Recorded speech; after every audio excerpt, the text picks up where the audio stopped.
sukacita kami di dalam kami menjalani hidup yang tidak menentu ini. Bahkan kami tahu melalui kematian-Mu ya Bapa, maut dan kuasanya, kematian dan kuasanya itu telah dipatahkan. Sehingga kami menjadi orang-orang yang lebih daripada pemenang, karena kemenangan yang kami dapatkan bukan dari usaha kami, tetapi itu dari Engkau sendiri ya Tuhan Yesus. Dan itu menjadikan kami lebih daripada pemenang. Terima kasih, terima kasih. Karena itulah juga yang membuat kami menjadi anak-anak-Mu ya Tuhan. Anak-anak Bapa yang kekal. Dan pada hari ini kami datang kepadamu di dalam masa-masa Prapaskah, di dalam masa-masa menjelang Jumat Agung dan Paskah. Biarlah ya Tuhan hati kami terus diingatkan, bukan hanya di gereja, tetapi di dalam kehidupan kami sehari-hari dimanapun kami berada. Kami terus ingat Engkau begitu mengasihi kami. Dan kami mengasihi-Mu ya Tuhan. Kami menyatakan dan kami terus belajar untuk mengasihi Engkau di dalam setiap musim kehidupan kami. Terima kasih Tuhan, ini kami datang kepadamu. Di dalam nama Tuhan Yesus kami berdoa. Amin. Shalom jemaat Tuhan. Gimana rasanya? Dingin ya, betul. Tadi pagi saya kedinginan, betul. Saya juga kedinginan Bapak Ibu sekalian ya. Tapi asal jangan dingin hatinya, itu yang harus kita jaga dan kita mohon belas kasihan Tuhan. Nah Bapak Ibu saudara-saudariku yang dikasihi oleh Tuhan, di dalam masa-masa Prapaskah, khususnya minggu yang kedua, minggu Lent yang kedua ini, saya mengajak kita untuk merenungkan sebuah tema, mengapa Kristus mati. Ya, mengapa Kristus mati. Yang kita dasarkan dari Injil Matius pasal 27, ayat 11 hingga 26.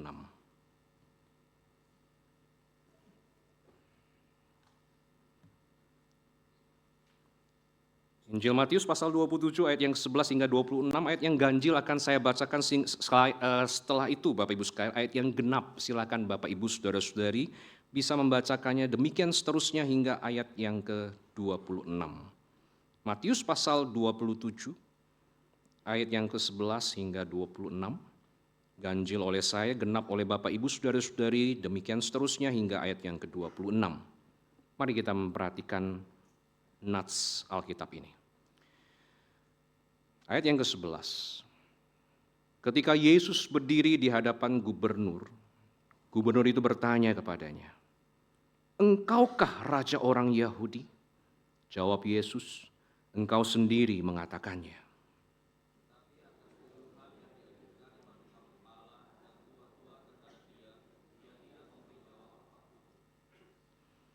Lalu kata Pilatus kepadanya, "Tidakkah engkau dengar betapa banyaknya tuduhan saksi-saksi ini terhadap engkau?"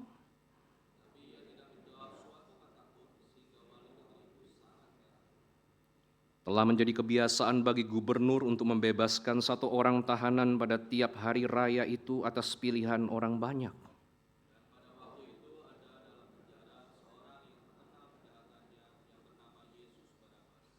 Ayat yang ke-17, ketika mereka sudah berkumpul di sana, Pilatus berkata kepada mereka, "Siapa yang kamu kehendaki kubebaskan bagimu? Yesus Barabas atau Yesus yang disebut Kristus?"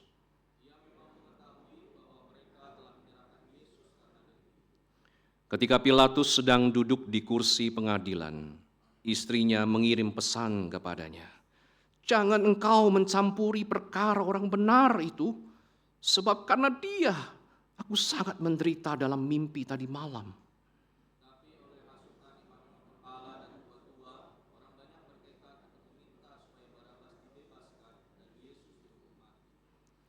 Gubernur itu berkata kepada mereka, "Siapa di antara kedua orang itu yang kamu kehendaki kubebaskan bagimu?" Kata mereka, "Barabas."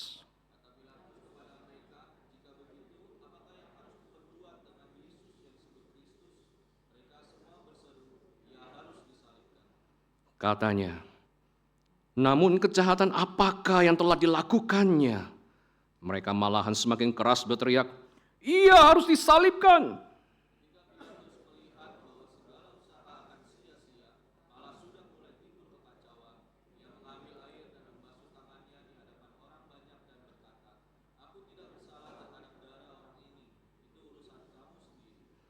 Seluruh rakyat itu menjawab, biarlah darahnya ditanggungkan atas kami dan atas anak-anak kami.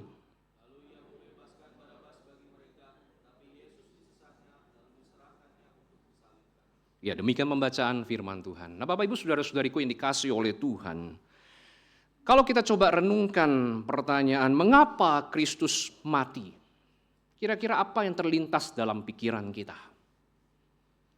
Atau kita coba ubah perspektifnya atau ubah sudut pandangnya dengan bertanya, mengapa kita mati? Kira-kira apa jawaban kita, Bapak Ibu sekalian? Kalau pertanyaannya dibalik, mengapa kita meninggal? Maka kita akan menjawab, ya memang kita adalah ciptaan yang terbatas, ada masanya kita hidup, ada waktunya, cuma tidak tahu kapan, cepat atau lambat, pasti ada satu titik akhir dalam kehidupan kita. Itu jawaban yang sangat common, jawaban yang sangat umum yang diberikan oleh manusia di dunia ini.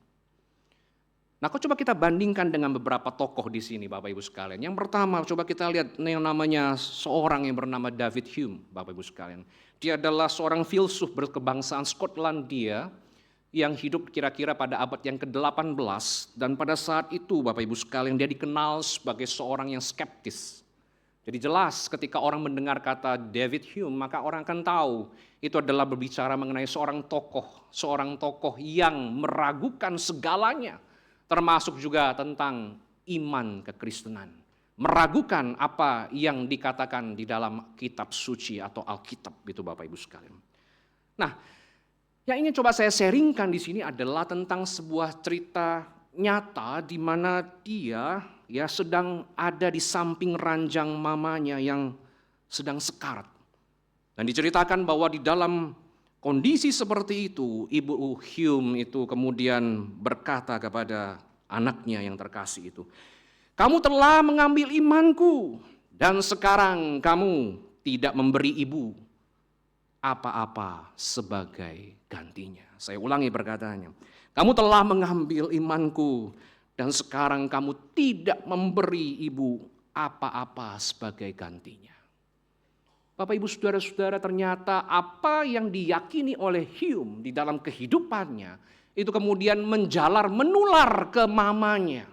Dan sehingga mamanya menjadi orang yang juga skeptis di dalam kehidupannya. Dia meragukan iman Kristennya sama seperti anaknya yang terkasih. Jadi secara latar belakang ternyata Bapak Ibu saudara-saudari, David Hume ini dulu Kristen yang sejati, Kristen yang maksudnya benar-benar Kristen, benar-benar ikut Tuhan, tetapi ada satu titik balik dalam kehidupannya dan kemudian dia menjadi orang yang skeptis dengan iman kekristenan dan itu mempengaruhi mamanya yang terkasih. Tetapi ketika menjelang ajal, mamanya berkata bahwa ketika dia menjelang ajal ini, nothing, tidak ada sesuatu yang bisa dia bawa. Yang ada adalah kehilangan, kekosongan di dalam kehidupannya. Lalu bagaimana dengan seorang yang bernama Jonathan Edwards, Bapak Ibu saudara-saudari? Kita tidak asing dengan tokoh ini. Dia adalah seorang yang dikenal sebagai teolog Kristen, seorang filsuf Kristen yang hidup juga tidak jauh hidupnya masanya dengan David Hume pada abad yang ke-18.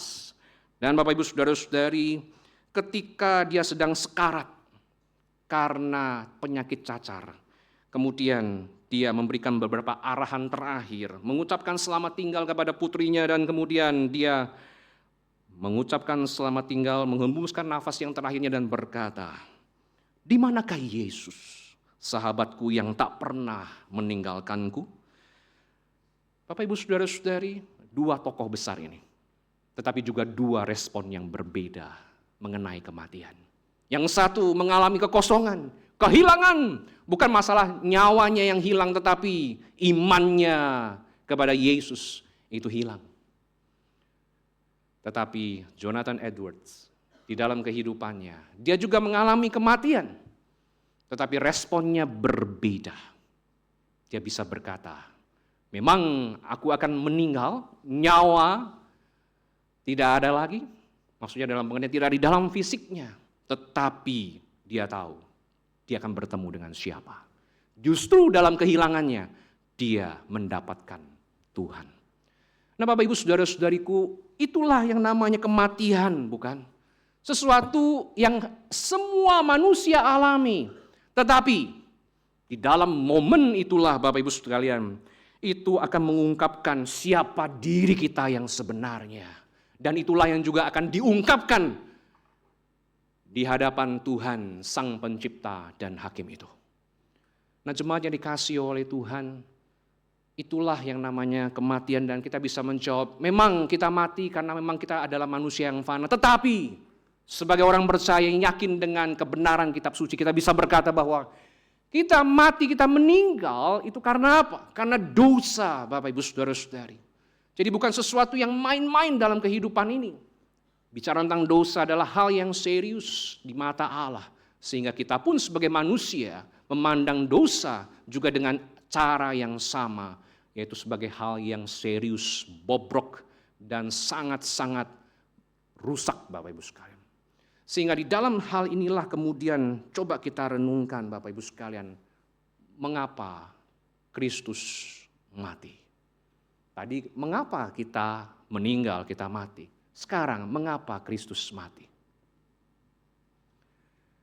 Tetapi saya ingin mengajak kita berpikir lebih jauh lagi adalah kenapa Kristus harus hidup Bapak Ibu sekalian? Mengapa Kristus hidup? Nah kalau bisa jawab, ini khotbah sudah selesai. Jawabannya sederhana. Mengapa Kristus hidup? Supaya dia mati. So, kenapa dia mati? Supaya kita hidup. Ini sudah selesai khotbah. Tetapi kita tidak bisa melepaskan dari konteks dan konten apa yang sudah kita baca tadi Bapak Ibu Saudara-saudari. Dan saya mengajak kita mencoba untuk berpetualang sejenak tentang hal ini. Mengapa Kristus mati Bapak Ibu sekalian? Karena Yesus Kristus mengalami yang namanya iri, dengki dari imam-imam kepala dan tua-tua Yahudi.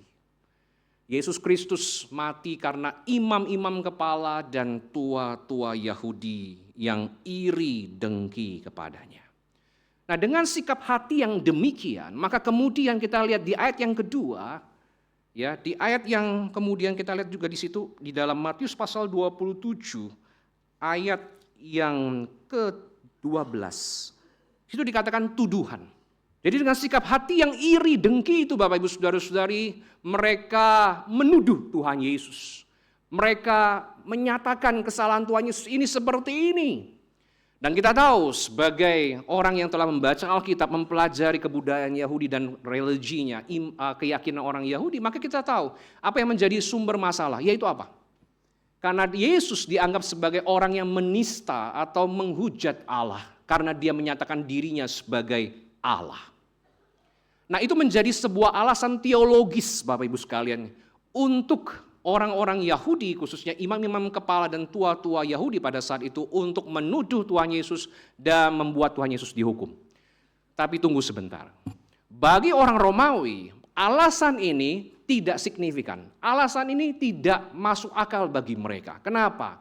Karena bagi mereka yang menjadi Allah di dalam kepercayaan atau hidup mereka bukan Yesus. Tapi yang menjadi Allah bagi mereka adalah dewa-dewa yang mereka sembah, bahkan kaisar adalah bagi mereka itu sebagai ilah atau dewa mereka. Jadi dengan hal itu maka tidak akan efek apapun bagi orang Romawi, khususnya Pontius Pilatus untuk menjatuhkan hukuman bagi Tuhan Yesus dengan dasar alasan teologis ini. Tetapi imam-imam kepala dan tua-tua Yahudi ini bukan orang yang kehilangan akal. Mereka memakai alasan atau tuduhan yang lain, yaitu tuduhan secara politis. Mereka menuduh bahwa Tuhan Yesus adalah orang yang mendorong orang-orang Yahudi untuk tidak membayar pajak.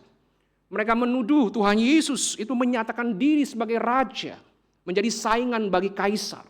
Dan kemudian juga menyebabkan yang namanya kerusuhan di lingkungan atau di daerah kekaisaran Romawi. Nah, jadi jemaat yang dikasihi oleh Tuhan, disinilah kita melihat bagaimana orang-orang seperti ini kemudian menggunakan tuduhan secara politis, bukan teologis, untuk menyerang Yesus dan melaporkannya kepada Pontius Pilatus. Nah, Bapak Ibu saudara-saudariku yang dikasihi oleh Tuhan, bukan cuma itu sebenarnya, ada tuduhan secara etis. Apa tuduhan secara etis? Tuduhan secara etis adalah di mana mereka mengatakan Yesus itu melanggar hukum Taurat atau hukum Sabat, di mana harusnya tidak boleh melakukan ini, tetapi Yesus melakukan penyembuhan, tindakan ini dan tindakan itu, dan tidak menaati, menghormati hukum hari Sabat. Nah, jadi jemaat yang dikasihi oleh Tuhan, alasan-alasan inilah yang kemudian dipakai, tetapi alasan politis atau tuduhan politislah yang menjadi alasan utama untuk mereka bawa kepada pemerintahan Romawi. Nah, dengan cara seperti ini maka kita sadar Bapak Ibu sekalian, mereka yang seharusnya menaati hukum Allah, tapi justru di saat yang sama mereka melanggar hukum Allah. Paling tidak ada beberapa di antaranya, seperti jangan membunuh. Mereka melakukan pembunuhan secara berencana. Jangan bersaksi dusta terhadap sesama, tapi justru mereka di saat yang sama mereka bersaksi dusta tentang Yesus Kristus. Bukan tentang apa yang dilakukan oleh Tuhan Yesus, tapi apa sebenarnya yang tidak dilakukan oleh Tuhan Yesus. Karena apa? Karena iri hati, Bapak Ibu sekalian. Nah, kalau kita renungkan dalam sebuah kisah Yunani, ada seorang yang kemudian iri hati dengan sebuah patung olahragawan. Dia iri sekali dengan bodinya, dia iri sekali dengan penampilannya yang begitu gagah, dia kalah gagahnya, sehingga dia memutuskan dia harus menghancurkan patung itu. Maka setiap malam sedikit demi sedikit dia coba hancurkan, dia coba patahkan, dia coba kalau bisa bikin tumbang patung itu. Dan betul, beberapa hari kemudian Bapak Ibu sekalian dia berhasil melakukannya. Tetapi sayang, patung itu ternyata menimpa dirinya sendiri. Dan akhirnya dia mati karena keiri hatiannya. Nah, Bapak Ibu saudara-saudariku yang terkasih dalam Kristus, itulah yang terjadi pada imam-imam kepala dan ahli-ahli Taurat itu. Tua-tua itu. Mereka iri hati, mereka merasa mereka bisa menghancurkan Yesus, tetapi pada saat yang sama mereka juga menghancurkan diri mereka sendiri, Bapak Ibu sekalian. Tapi tidak berhenti sampai di sini. Ternyata mereka melakukan provokasi, mereka menghasut orang banyak di ayat 20 itu dan mengatakan bahwa Yesus harus dihukum mati. Dan betul, hasutan itu berhasil Bapak Ibu sekalian. Dan orang-orang yang tadinya sebelumnya mengatakan Hosana bagi anak Daud, tapi sekarang mereka juga berkata pada saat itu, salibkan dia. Jadi kita melihat di sini Bapak Ibu saudara-saudariku, kondisi yang sangat ironis. Orang yang dinilai sebagai orang yang sangat rohani, tetapi di saat yang sama dia menjadi orang yang bobrok secara rohani. Nah, Bapak Ibu saudara-saudariku yang terkasih dalam Kristus, apakah kita punya sikap iri hati? Kalau Bapak Ibu sekalian menjawab, saya enggak punya, rasa saya kok mungkin Bapak Ibu sekalian sudah bukan dari dunia ini. Mungkin ya. Tapi saya mengakui Bapak Ibu sekalian bahwa saya dan Bapak Ibu saudara-saudari tidak kebal dengan dosa ini. Setiap kita bisa iri hati dalam bentuk apapun. Dan kita harus waspada dan memohon belas kasihan Tuhan untuk diri kita ini. Dan yang uniknya di sini adalah kalau kita coba teliti lebih jauh, imam-imam kepala dan tua-tua Yahudi ini sebenarnya Bapak Ibu sekalian, di dalam tindakan mereka ini, mereka sebenarnya ingin melakukan yang namanya apa? Ingin menunjukkan apa? Kesombongan mereka. Dengan menunjukkan apa? Otoritas mereka. Kalau Bapak Ibu saudara-saudara ingat ketika baca akhir dari khotbah di bukit di Injil Matius, maka kita menemukan respon dari orang pada saat itu. Kesan pendengarnya adalah mereka mendengar, khotbah di bukit dari Tuhan Yesus ini berbeda dengan ahli-ahli Taurat yang mereka dengar selama ini. Karena apa? Karena orang ini, Yesus ini berkhotbah dengan penuh kuasa. Kuasa di situ diterjemahkan juga di dalam bahasa Inggris sebagai otoritas, authority. Berarti Tuhan Yesus waktu mengajar dia punya kuasa, dia punya otoritas. Nah, ketika dia melayani di dalam dunia ini selama 3,5 tahun dan ada orang-orang yang dinamakan sebagai tua-tua atau ahli-ahli Taurat, orang Farisi, imam-imam kepala, ini juga punya otoritas pada masa itu. Sehingga terjadi sebuah kompetisi otoritas di dalam hubungan mereka ini. Dan melalui peristiwa ini, imam-imam kepala dan tua-tua ingin menunjukkan, hei Tuhan Yesus, bukan mereka panggil Yesus, otoritasmu kalah dengan otoritasku. Coba lihat. Sekarang orang banyak, bahkan orang Romawi saja, Pontius Pilatus saja, bisa saja kemudian menjatuhkan hukuman mati kepadamu. Jadi kita melihat ternyata orang-orang ini punya dosa kesombongan juga dengan otoritas mereka. Nah, Bapak Ibu Saudara-saudariku, apakah kita punya yang namanya kesombongan dalam hidup kita? Kalau kita jawab tidak ada, pada saat itulah Bapak Ibu Saudara sombong. Kalau Bapak Ibu Saudara-saudara jawab ada, nah disitulah kesadaran akan kerendahan hati. Nah itulah kita Bapak Ibu Saudara-saudari. Kita tidak jauh berbeda dari orang-orang Farisi, ahli Taurat, imam-imam kepala dan tua-tua Yahudi ini. Mereka yang iri hati, mereka yang sombong, dan mereka yang menghalalkan segala cara untuk menjatuhkan Yesus. Yang terakhir Bapak Ibu Saudara-saudari, kalau kita perhatikan, Yesus Kristus mati, kalau kita perhatikan di sini, bukan cuma karena sikap iri hati dari imam-imam kepala dan tua-tua Yahudi, tetapi juga kalau kita perhatikan di sini adalah Yesus Kristus mati karena sikap pelin-pelan dari Pontius Pilatus. Nah, Bapak Ibu Saudara-saudariku, siapakah Pontius Pilatus ini? Kalau kita coba selidiki, teliti dan renungkan, Pontius Pilatus ini orang yang cerdik, orang yang pandai Bapak Ibu sekalian. Kenapa saya bisa ngomong dia pandai? Kalau dari ayat 18 tadi kita perhatikan jemaat Tuhan, maka kita menemukan bagaimana dia, ayat 18, ia sudah mengetahui bahwa mereka menyerahkan Yesus karena dengki. Jadi mereka itu sudah tahu Bapak Ibu, dia sudah tahu bahwa orang-orang ini menyerahkan Yesus karena dengki. Bukan karena memang ada fakta yang memang harus dipertanggungjawabkan atau dibela atau ditegakkan keadilannya. Bukan. Tetapi karena dia tahu mereka dengki, mereka iri dengan kepopuleran Tuhan Yesus di mata masyarakat Yahudi. Jadi dalam kondisi seperti itu kita tahu ini orang lihai, ini orang pandai sekali. Dan dia memang Bapak Ibu sekalian menjadi gubernur Romawi di daerah Yudea itu dalam jangka waktu sekitar 10 tahun. Dan dia ditunjuk sendiri oleh Kaisar Tiberius untuk menjadi gubernur. Dan dia dikenal menurut catatan sejarah sebagai seorang administrator yang baik. Dan juga dia adalah orang yang adil. Tetapi dia juga adalah orang yang dibenci oleh orang-orang Yahudi. Kenapa? Karena dia merendahkan tradisi dan keyakinan orang-orang Yahudi. Nah, ini adalah suatu kondisi di mana dia sadar Tuhan Yesus itu tidak bersalah Bapak Ibu sekalian. Ditambah lagi di ayat 19 dikatakan di mana istrinya Bapak Ibu sekalian mengirim sebuah pesan bahwa jangan engkau mencampuri perkara orang benar itu sebab karena dia aku sangat menderita dalam mimpi tadi malam. Jadi istrinya sendiri Bapak Ibu sekalian, dan ini hanya dicatat dalam Injil Matius, menjelaskan bahwa jangan sentuh orang ini. Ini orang benar. Dan ini orang tidak bersalah. Jadi inilah yang kemudian dipahami oleh Pilatus pada saat itu. Nah, dengan satu kesadaran bahwa Tuhan Yesus itu benar, tidak bersalah, maka Pilatus punya satu niat untuk membebaskan Yesus. Bagaimana caranya Bapak Ibu sekalian? Caranya adalah di ayat yang ke-15 sampai 17 tadi. Telah menjadi kebiasaan bagi gubernur untuk membebaskan satu orang tahanan pada tiap hari raya itu atas pilihan orang banyak. Nah, jadi dia berharap Bapak Ibu sekalian dengan suara orang banyak itu, maka kemudian mereka bisa membebaskan Yesus.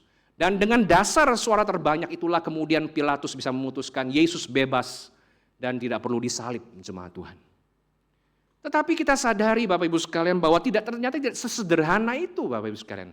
Dan kita sadar benar, Pilatus mencoba untuk melakukan keadilan, kebenaran, tetapi di saat yang sama Pilatus juga ingin melakukan yang namanya ketidakadilan. Kok bisa ya? Di saat yang sama ingin melakukan sesuatu yang adil, tetapi di saat yang sama dia juga melakukan yang tidak adil. Kalau kita sebagai pemimpin, bagaimana reaksi kita? Waktu kita merenungkan tentang sentralitas salib, Bapak Ibu Saudara-saudari, maka kita bisa berimajinasi singkat, Bapak Ibu sekalian. Bagaimana Allah bisa merekonsiliasi antara kasih dan keadilan? Kalau kita mengambil posisi sebagai Allah, mungkin kita akan pusing, mungkin kita akan stres, gimana caranya? Tetapi puji Tuhan, Allah bukan manusia. Sehingga Allah bisa merekonsiliasi semua itu di dalam salib. Di situ ada kasih dan di situ juga ada keadilan. Tetapi sayangnya Pilatus bukan Allah. Dan di situ dia mencoba untuk mendamaikan atau merekonsiliasi antara yang adil dan tidak adil. Bagaimana mungkin ini semua terjadi? Hal yang kontradiksi tapi coba lakukan dalam satu waktu. Tidak mungkin. Itu melawan yang namanya hukum non kontradiksi. Tidak mungkin Bapak Ibu Saudara-saudari.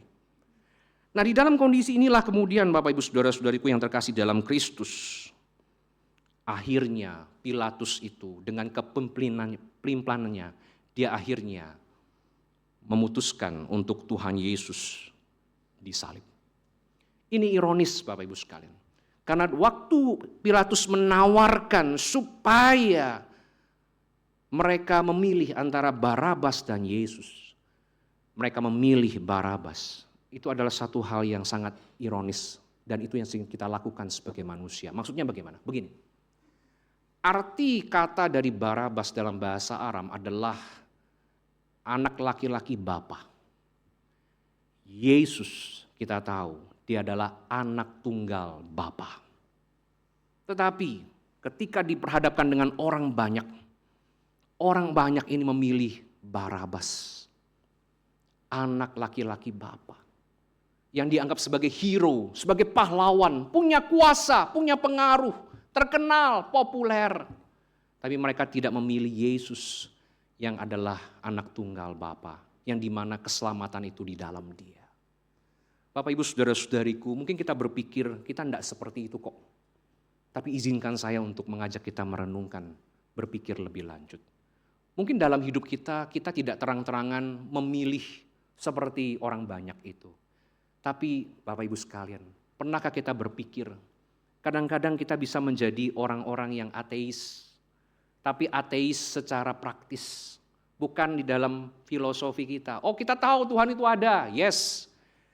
Tapi dalam tindakan kita kadang-kadang kita menjadi ateis yang praktis, di mana kita meragukan kehadiran Tuhan. Bahkan, sorry to say, sampai pada prosesnya kita berkata, saya tidak percaya Allah itu ada. Atau kita menjadi orang yang agnostik. Kita berkata Allah itu ada, tapi dia jauh sekali dan tidak bisa saya kenal. Tidak mungkin itu.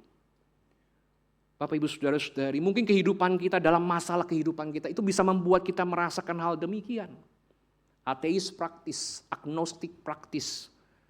Dan secara tidak sadar kita menjadi orang-orang yang kemudian melupakan Tuhan. Bapak Ibu dan saudara-saudariku, mari kita periksa hati kita. Apakah kita menjadi orang yang sungguh-sungguh sepenuh hati mengikut Tuhan?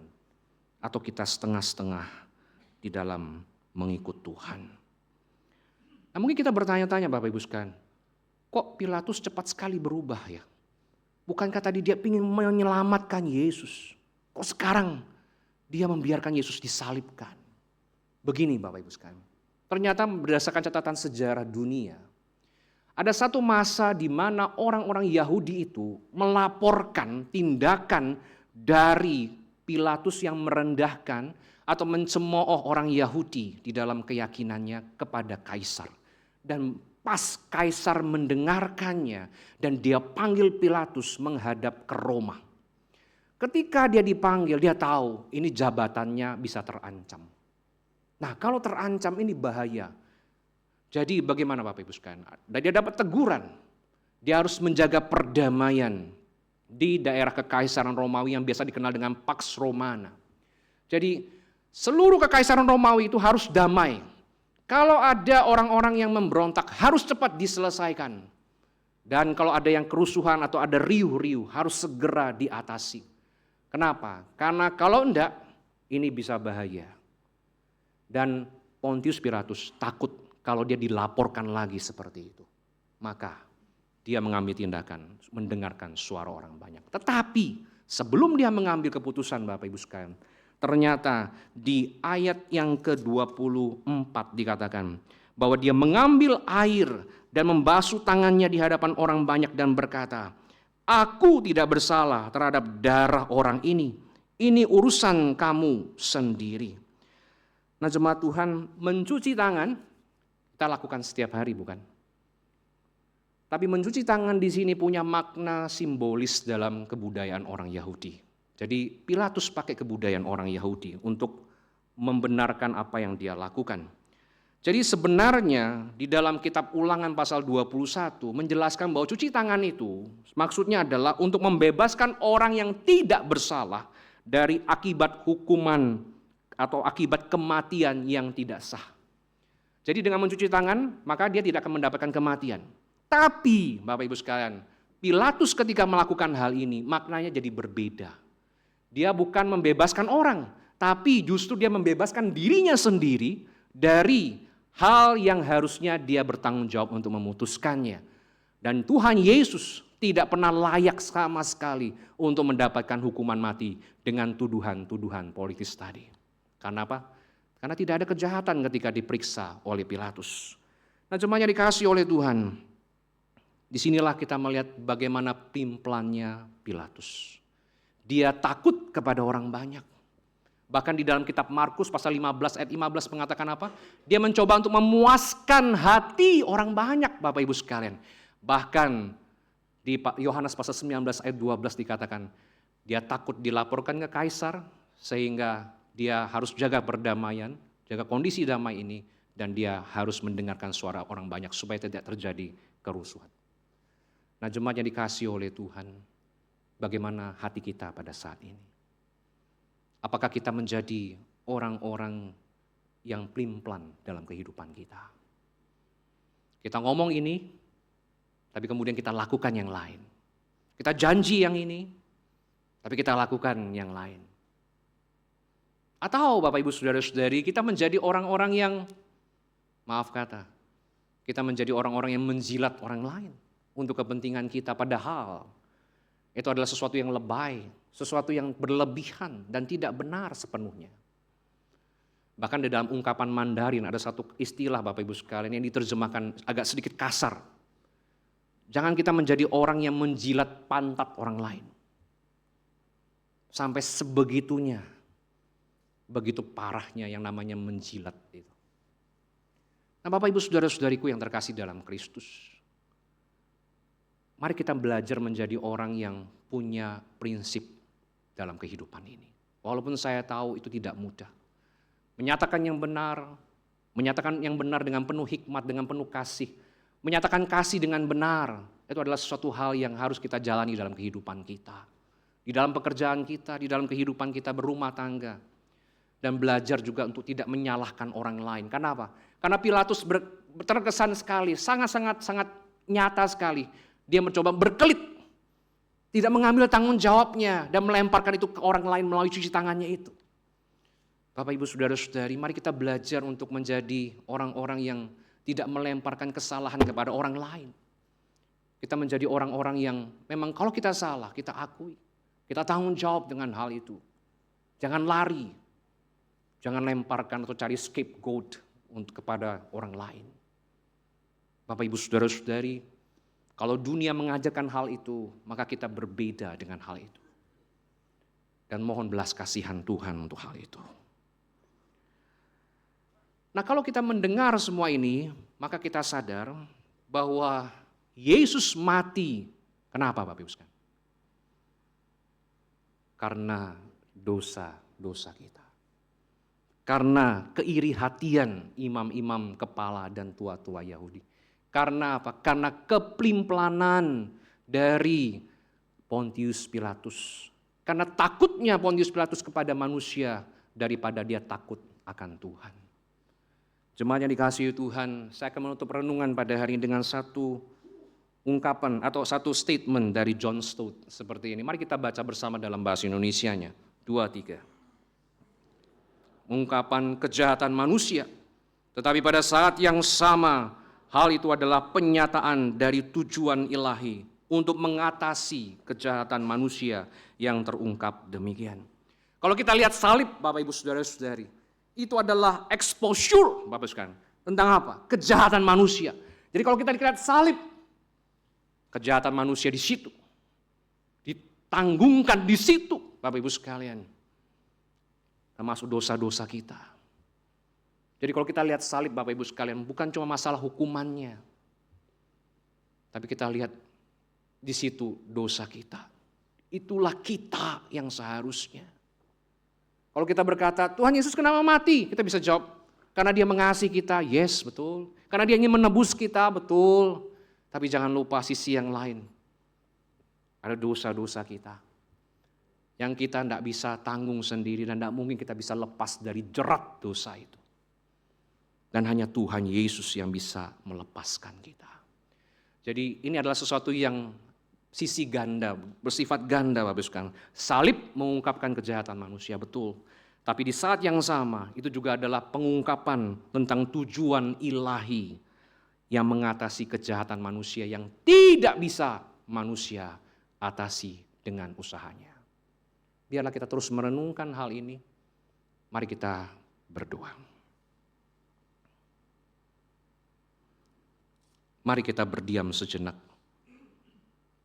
Mari kita renungkan apa sebenarnya salib itu di dalam kehidupan kita. Salib adalah sentral dari iman kekristenan. Tapi di saat yang sama salib juga adalah exposure.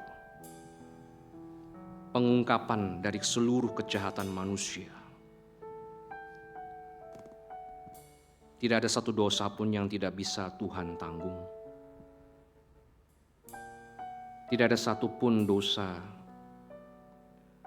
yang Tuhan tidak kuasa untuk mematahkannya. Jikalau kita pada saat ini di dalam masa-masa menjelang Paskah, kita bergumul dengan dosa-dosa kita. Mungkin itu masa lalu kita. Mari datang kepada Tuhan. Mari biarkan salib itu merefleksikan kasih-Nya dan merefleksikan kita dan dosa-dosa kita. Mari masing-masing berdoa di hadapan Tuhan. Ungkapkan hati Bapak Ibu Saudara-saudari di hadapan Tuhan. Jikalau kita bergumul dengan satu dosa, mungkin kita punya iri hati, kita punya kedengkian, kita punya kesombongan. Kita menjadi orang-orang yang pelin-pelan, menjadi orang yang oportunis, menjadi orang-orang yang menjilat demi kepentingan kita, memanfaatkan orang lain, menjadi orang-orang yang tidak bertanggung jawab dengan kesalahan kita, menyalahkan orang lain, menyalahkan kondisi, menyalahkan Tuhan. Mari Bapak Ibu Saudara-saudari, berdoalah, curahkanlah isi hatimu di hadapan Tuhan.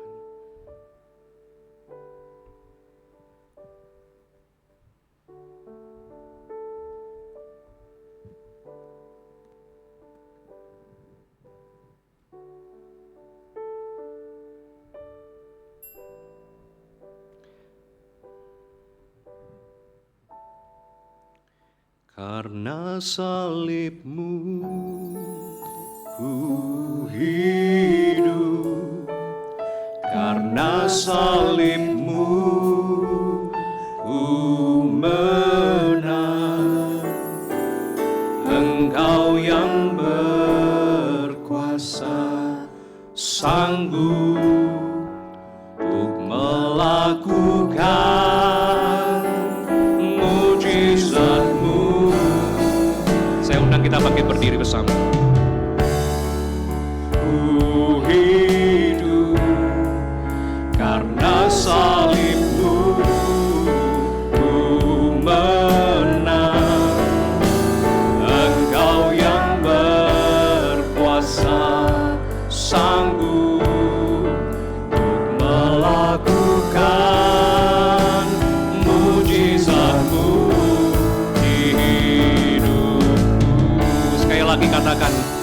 penuh syukur kita berkata, Karena salibmu ku hidup, karena salibmu ku menang.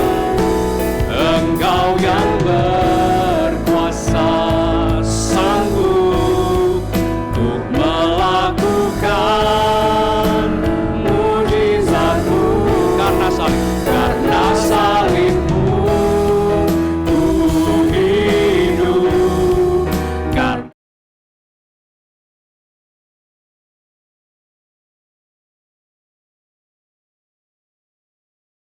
berkuasa sanggup untuk melakukan mujizat-Mu di hidupku. kita berdoa.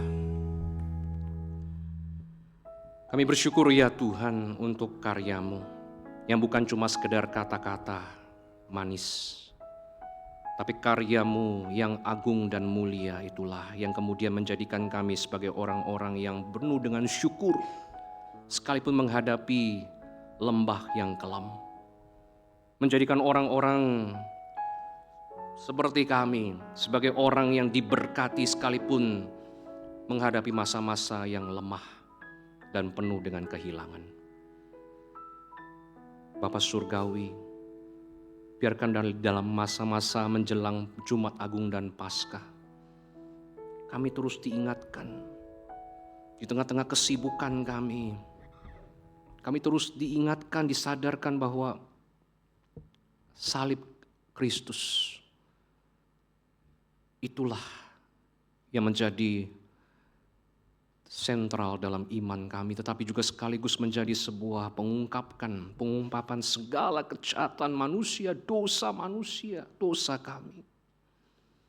Dan karena kejahatan itulah yang dilakukan manusia berdosa itu pada masa lalu itulah Engkau disalibkan. Dan kami juga di dalam kehidupan kami pada masa kini pun, sadar atau tidak sadar pun, kami bisa menjadi seperti orang-orang yang dikatakan dalam firman Tuhan sebagai orang-orang yang menghalalkan segala cara, orang-orang yang iri, orang-orang yang juga pelin-pelan, takut kepada manusia, mencari aman untuk diri sendiri, tapi tidak memperkenankan hati Tuhan. Ampuni kami Tuhan, ampuni kami. Biarkan kami boleh mengambil tekad untuk kembali mengagungkan, meninggikan salib Kristus, dan biarlah diri kami semakin berkurang, diri kami semakin tidak kelihatan, karena hanya Engkau yang diperlihatkan. Ini kami datang kepadamu, di dalam nama Yesus Kristus kami bergumul, kami berdoa. Amin. Silakan duduk.